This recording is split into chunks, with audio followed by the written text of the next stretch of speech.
Real estate లోకి వచ్చేసరికి ఎప్పుడు అంతు చిక్కని ఒక క్వశ్చన్ మార్క్ ఉండిపోతుంది అమరావతి. అమరావతి కరెంట్ సినారియో ఎలా ఉంది అంటారు? అంతు చిక్కని క్వశ్చన్ అని ఎందుకు అనుకోవాల్సి వస్తుంది అంటే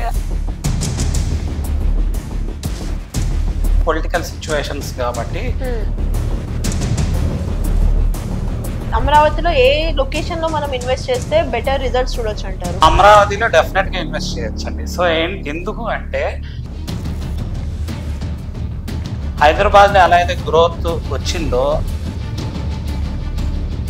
మీరు అన్న ఈ సిటీస్ హైదరాబాద్, వైజాగ్, విజయవాడ, అమరావతి ఈ నాలుగిటిల్లో మీరు యాజ్ ఎ లా కన్సల్టెంట్ ఎక్కడ ఇన్వెస్ట్ చేస్తే బెటర్ అని చెప్తారు? ఇప్పుడున్న సిచ్యువేషన్ లో నేను సజెస్ట్ చేసేది డెఫినెట్ గా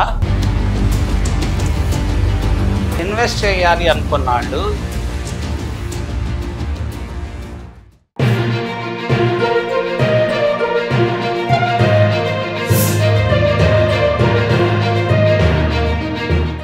hi, hello viewers, welcome to social post TV. నేను మీ శ్వేత. సో ప్రస్తుతం మనతో పాటు స్టూడియోలో ఉన్నారు advocate from Mallela global organization and also real estate law consultant Aditya garu. నమస్తే సార్. నమస్తే అండి. ఎలా ఉన్నారు? బాగున్నా, మీరు? Good sir. సార్, ఈ రియల్ ఎస్టేట్ లోకి వచ్చేసరికి ఎప్పుడు అంతు చిక్కని ఒక క్వశ్చన్ మార్క్ ఉండిపోతుంది అమరావతి, రైట్? సో అసలు అమరావతి గురించి మాట్లాడుకుందాం సార్ ఈరోజు మనం. అమరావతి కరెంట్ సినారియో ఎలా ఉంది అంటారు? సో అంతు చిక్కని క్వశ్చన్ అయితే ఏం కాదండి. బట్ ఏంటి అంటే అంతు చిక్కని క్వశ్చన్ అని ఎందుకు అనుకోవాల్సి వస్తుంది అంటే ఆ జరిగిన సిచ్యువేషన్స్ అలా వచ్చినాయి అన్నమాట. అయితే ఏవైతే జరిగిన సిచ్యువేషన్స్ ఉన్నాయో అవి పొలిటికల్ సిచ్యువేషన్స్ కాబట్టి ఆ పొలిటికల్ కన్స్ట్రెయిన్స్, లీగల్ కన్స్ట్రెయిన్స్ ఏవైతే వచ్చినాయో అవన్నీ ఎలిమినేట్ అయిపోయి అన్ని అమరావతికి ఫేవరబుల్ గా సిచ్యువేషన్ అనేది మారింది. So every one is happy. అలానే చాలా బాగుంది, ఇప్పుడు బ్రహ్మాండంగా ఉంది అనమాట అమరావతిలో పరిస్థితి. సో అంటే ఇప్పుడు అమరావతికి వచ్చేసరికి అక్కడ ఇన్వెస్ట్ చేయడానికి రియల్ ఎస్టేట్ పరంగా ఎక్కడ అంటే లైక్ అమరావతిలో ఏ లొకేషన్ లో మనం ఇన్వెస్ట్ చేస్తే బెటర్ రిజల్ట్స్ చూడొచ్చు అంటారు? సో ఇప్పుడు రియల్ ఎస్టేట్ ఇన్వెస్ట్మెంట్ గురించి మాట్లాడుకునేసరికి మనకి చాలా ఆప్షన్స్ ఉన్నాయండి. సో మన హైదరాబాద్ ఆల్రెడీ ఎలా డెవలప్ అయింది, అసలు ఇంత బాగా ఎలా డెవలప్ అయింది అనేది చూసాం over a period of all these years. Population పరంగా అవనండి, లేకపోతే గ్రోత్ పరంగా కానీ అవనండి, దేని పరంగా. సో మరి మేజర్ క్వశ్చన్ ఎవరికైనా వచ్చేది ఏంటంటే హైదరాబాద్ ఉంది మనకి, అలానే ఆల్రెడీ ఎస్టాబ్లిష్డ్ క్యాపిటల్ కదా హైదరాబాద్ అనగానే. అప్కమింగ్ క్యాపిటల్ ఇప్పుడు ఏదైతే మనకి అమరావతి అనగానే well planned capital, upcoming growth pattern అనేది ఉంటుంది. సో అక్కడ ఇన్వెస్ట్ చేయొచ్చా, లేకపోతే అదర్ సిటీస్ కూడా ఉన్నాయి. ఇప్పుడు వైజాగ్ లాంటి సిటీ ఉంది, అక్కడ ఎందుకు ఇన్వెస్ట్ చేయకూడదు? సో మనం గుర్తుపెట్టుకోవాల్సిన విషయం ఏంటంటే రియల్ ఎస్టేట్ అనగానే ఎక్కడైనా ఇన్వెస్ట్ చేయొచ్చు. వైజ్ గా ఇన్వెస్ట్ చేస్తే ఇప్పుడు నేను చెప్పిన 3 ప్లేసెస్, లేదా విజయవాడ కూడా అవనండి, ఈ 3 ప్లేసెస్ లో ఎక్కడైనా మనం ఇన్వెస్ట్ చేసుకోగలిగితే like Hyderabad, Amaravati or Vizag, definite గా గ్రోత్ అయితే ఉంటుంది రియల్ ఎస్టేట్ పరంగా. ఎందుకు అంటే రియల్ ఎస్టేట్ అలా ఎవాల్వ్ అవుతుంది. అయితే ఇప్పుడు అందరికి ఉన్న మేజర్ క్వశ్చన్ ఏంటంటే అమరావతిలో ఇన్వెస్ట్ చేయొచ్చా అనేది. సో అమరావతిలో డెఫినెట్ గా ఇన్వెస్ట్ చేయొచ్చండి. సో ఎందుకు అంటే మనం హైదరాబాద్ ని ఇందాక చెప్పా కదా, చూసాము ఆల్రెడీ. హైదరాబాద్ లో ఎలా అయితే గ్రోత్ వచ్చిందో అంతకంటే ఎక్కువ గ్రోత్ అక్కడ రాబోతుంది. బట్ డెఫినెట్ గా టైం తీసుకుంటది. సో గ్రోత్ అనగానే it's proportionate to time as well as projected developments there అనమాట. సో ఆ డెవలప్మెంట్స్ ఏవైతే ప్రొజెక్ట్ అవుతున్నాయో చాలా పెద్ద లెవెల్లో ప్రొజెక్షన్స్ జరుగుతున్నాయి. ప్రొజెక్షన్స్ ఎప్పుడైతే అంత లెవెల్లో జరుగుతున్నాయో దాని పొటెన్షియల్ అనేది డే బై డే ఇంక్రీజ్ అవుతా వస్తుంది అనమాట. ఇంక్రీజ్ అవుతా వచ్చినప్పుడు it's definitely some one should look at as a financial tool to invest అనమాట.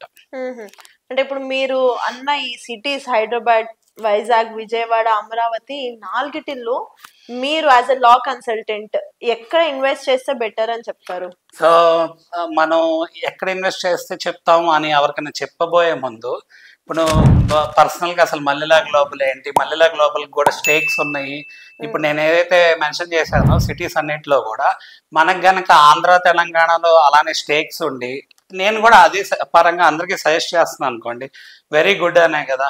సో డెఫినెట్ గా మల్లె గ్లోబల్ కూడా అలా హండ్రెడ్స్ ఆఫ్ స్టేక్స్ అనేది ఉన్నాయి. ప్లస్ ఇక్కడే కాదు, యుఎస్ లో కూడా. సో నేను ఇప్పుడున్న సిచ్యువేషన్ లో నేను సజెస్ట్ చేసేది డెఫినెట్ గా మీరు అమరావతి అప్కమింగ్ క్యాపిటల్, అక్కడ డెవలప్మెంట్స్ బాగా వస్తాయి అనేది క్లియర్ కట్ గా ఎస్టాబ్లిష్ అయిపోయింది ఆల్రెడీ. ఇప్పుడు ప్రొజెక్షన్స్ బాగా నడుస్తున్నాయి కాబట్టి ఇన్వెస్ట్ చేయాలి అనుకున్న వాళ్ళు ఈ డౌట్స్ ఫియర్ లేకుండా డెఫినెట్గా అక్కడ ఇన్వెస్ట్ చేయొచ్చు. ఓకే. ఇన్వెస్ట్ చేయమనే చెప్తాను నేను ఎవరికైనా. సో ఇన్వెస్ట్ చేస్తే వాళ్ళకి చాలా అడ్వాంటేజెస్ ఉన్నాయి. అలానే వాళ్ళ యొక్క ఇన్వెస్ట్మెంట్ కూడా గ్రో అయ్యిద్ది. ప్లస్ మనం క్యాపిటల్లో మనకంటూ ఒక ల్యాండ్ ఉంది, ప్రాపర్టీ ఉంది అని రేపు చెప్పుకోవటానికి అడ్వాంటేజ్గా ఉంటుంది అనమాట. ఓకే. సో ఇందాక అమరావతి టాపిక్ మనకి స్టార్ట్ అవ్వగానే మీరు అది పొలిటికల్ వల్ల మనకి అంతు చిక్కని ప్రశ్నలాగా ఉండిపోయింది అమరావతి అన్నారు కదా. అవును. సో ప్రెసెంట్ అమరావతికి వచ్చేసరికి అక్కడ పొలిటికల్ సినారియోస్ కానీ లీగల్ సినారియోస్ కానీ ఎలా ఉన్నాయంటారు? సో అమరావతి అసలు స్టార్ట్ అయినప్పుడు మొత్తం ఏదైతే ప్రొజెక్షన్స్ నడిచినాయో అమరావతి సెంట్రిక్ గా నడిచినాయి. ఓకే. సో ప్రీవియస్ గా టీడీపీ గవర్నమెంట్ ఉన్నప్పుడు 2014 నుంచి 19 టైంలో, తర్వాత వచ్చిన గవర్నమెంట్ కి అసలు అమరావతి అనేది ప్రయారిటీయే కాకుండా అయిపోయింది. ఇప్పుడు మళ్ళీ TDP is again in to the power back అనమాట. సో వాళ్ళ మెయిన్ ప్రయారిటీ అమరావతి అయిపోయింది. సో ఎప్పుడైతే అమరావతి అనేది మేజర్ ప్రయారిటీ అయిందో డెఫినెట్గా అక్కడ డెవలప్మెంట్స్ అనేది చేయాలి, పొలిటికల్గా తీసుకొనిండి, లేకపోతే ఓవరాల్గా స్టేట్ పరంగా ఒక క్యాపిటల్ అనేది కావాలి. కాబట్టి ఇప్పుడు మనం రీసెంట్గా చూస్తే మనం న్యూస్ చూడండి, మీడియాలో ఎక్కడైనా ఏ ఇన్వెస్ట్మెంట్స్ వచ్చినా చాలా ఇన్వెస్ట్మెంట్స్ అమరావతికి రావడం జరుగుతున్నాయి. అలానే ఏంటంటే ఒకటి అమరావతికే మాత్రం కదా, ఎంటైర్ ఆంధ్రప్రదేశ్కి క్యాపిటల్ ఇన్వెస్ట్మెంట్ తీసుకురావడానికి చాలా ప్రయత్నాలు చేస్తున్నారు. కొన్ని లక్షల కోట్ల రూపాయలు ఇన్వెస్ట్మెంట్ తీసుకురావాలి అనేది సెంట్రిక్గా నడుస్తుంది మొత్తం పొలిటికల్ ఎజెండా అనేది. సో మనం చూసాం హైదరాబాద్ను కూడా చంద్రబాబు నాయుడు గారు ఎలా డెవలప్ చేశారు అనేది ఆల్రెడీ చూసాం. ఇప్పుడు కూడా అంతకంటే ఎక్కువ ఎఫర్ట్స్ పెట్టి 5x మోడ్లో అమరావతి డెవలప్ చేస్తారు అనేది క్లియర్ కట్గా ఎస్టాబ్లిష్ అయ్యింది అనమాట. ఓకే. అంటే ఫర్దర్గా అన్ని మనకి పాజిటివ్ పాయింట్సే కనిపిస్తున్నాయి అమరావతిలో. మరి ప్రెసెంట్ ప్రైజెస్కి వచ్చేసరికి అక్కడ రియల్ ఎస్టేట్ ప్రైజెస్ ఎలా ఉన్నాయి సార్? సో థింగ్స్ అన్ని చాలా పాజిటివ్గా ఉన్నాయండి, వెరీ పాజిటివ్. సో ప్రైజెస్ ఎలా ఉన్నాయి అంటే పాతది 2014 నుంచి 15 టైంలో మనకి స్క్వేర్ యార్డ్ ఒక 20,000 నుంచి 50,000 వరకు, మాక్సిమం 50,000 వరకు వెళ్ళింది స్క్వేర్ యార్డ్. సో తర్వాత గవర్నమెంట్ లో వాళ్ళ ప్రయారిటీ అమరావతి కానప్పుడు ప్రైజెస్ పడిపోయినాయి బాగా. ఇప్పుడు మళ్ళీ 50,000 20,000 ఏవైతే ప్రైజెస్ ఉన్నాయో అవి స్టెబిలైజ్ అయిపోయినాయి.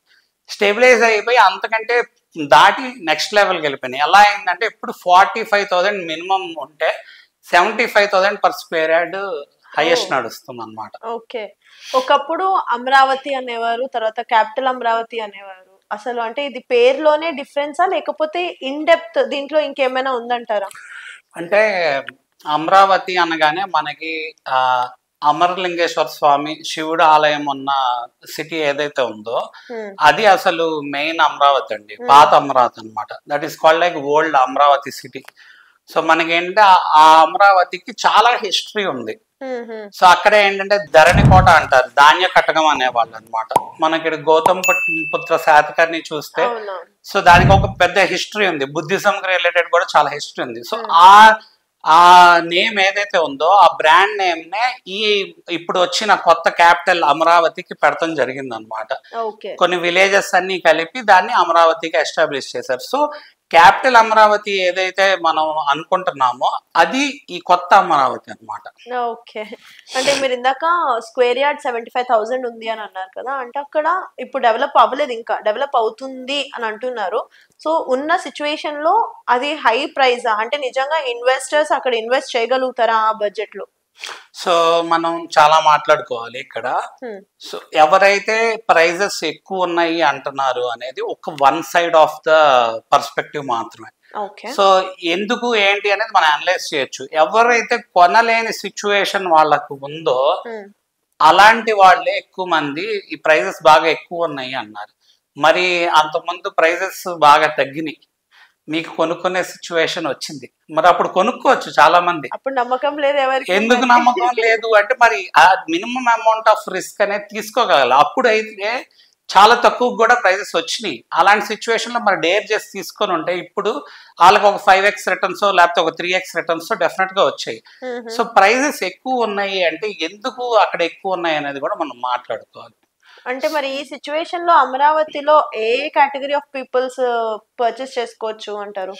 అంటే ఇప్పుడు ప్రైజెస్ ఎక్కువ ఉన్నాయని మనం అనుకుంటున్నాం కాబట్టి, ప్రైజెస్ ఎక్కువ అంటే ఎక్కడ, సో అది క్యాపిటల్ అనేది క్యాపిటల్ రీజన్ 29 విలేజెస్కి రిలేటెడ్ కోర్ క్యాపిటల్ అనమాట. ఈ కోర్ క్యాపిటల్ ఏదైతే ఉందో ఈ క్యాపిటల్ అంతా కూడా వెల్ ప్లాన్డ్ అండ్ సిటీ పరంగా ఒక ప్లాన్డ్ సిటీ రాబోతుంది. సో అక్కడ ఈ ప్రైజెస్ అనేది ఏంటంటే రెసిడెన్షియల్ పరంగా కానీ కమర్షియల్ పరంగా కానీ ఒక సిస్టమేటిక్గా డివైడ్ అయి ఉంది. ఒక గ్రిడ్ సిస్టమ్ని బేస్ చేసుకొని డెవలప్మెంట్ ఏదైతే రాబోతుందో అవన్నీ కూడా గవర్నమెంట్ మీద లైబిలిటీ ఉంది కాబట్టి నెక్స్ట్ అప్కమింగ్ ప్రొజెక్షన్స్ రోడ్స్ కానివ్వండి, ఇంటర్నల్ రోడ్స్ కానివ్వండి, ఎక్స్టర్నల్ రోడ్స్ కానీ, institutions like central government, private institutions, banking institutions, లేకపోతే ఎడ్యుకేషనల్ ఇన్స్టిట్యూషన్స్, మెడికల్ ఇన్స్టిట్యూషన్స్, ఇవన్నీ కూడా ఏవైతే రాబోతున్నాయో వస్తున్నాయో అవన్నీ తీసుకురావాల్సిన బాధ్యత క్లియర్ కట్గా గవర్నమెంట్ మీద ఉంది. సో మాస్టర్ ప్లాన్ ఏదైతే ఉందో ఆ మాస్టర్ ప్లాన్ మొత్తం ఎగ్జిక్యూట్ చేయాల్సిన లైబిలిటీ అంతా గవర్నమెంట్ మీద ఉంది కాబట్టి మ్యాండేటరీగా సో ఆల్రెడీ కొన్ని అగ్రిమెంట్స్, కాంట్రాక్ట్స్, ప్రామిసెస్ అనేది ఈ ప్లాట్స్ ఏవైతే రిటర్నబుల్ ప్లాట్స్ పరంగా కానీ పూలింగ్ ప్లాట్స్ కానీ పరంగా కానీ జరిగింది కాబట్టి అక్కడ ఆ ప్రైజెస్ ఉన్నాయన్నమాట. మనం ప్రైజెస్ అనగానే ఇప్పుడు మనకి బంజారా హిల్స్, జూబ్లీ హిల్స్, లేకపోతే ఫిలిం నగర్, గచ్చిబౌలిలో, మాదాపూర్లో మనకి తక్కువ ప్రైసెస్కి రావాలంటే రావు కదా. సో డెఫినెట్గా అక్కడ ఏంటి అంటే అది కోర్ క్యాపిటల్ అనగానే అక్కడ నెక్స్ట్ వచ్చే ప్రొజెక్షన్స్ అన్నీ కూడా హై లెవెల్లో ఉంటాయి. ఫర్దర్గా కూడా స్క్వేర్ యార్డ్ ఈ ఇయర్లో డెఫినెట్గా మ్యాక్సిమం 1 lakh పక్కాగా వెళ్ళిద్ది అనమాట. అంటే ఇక్కడ బయర్స్ కి ఎక్కువ అడ్వాంటేజెస్ ఏమైనా ఉన్నాయంటారా మరి?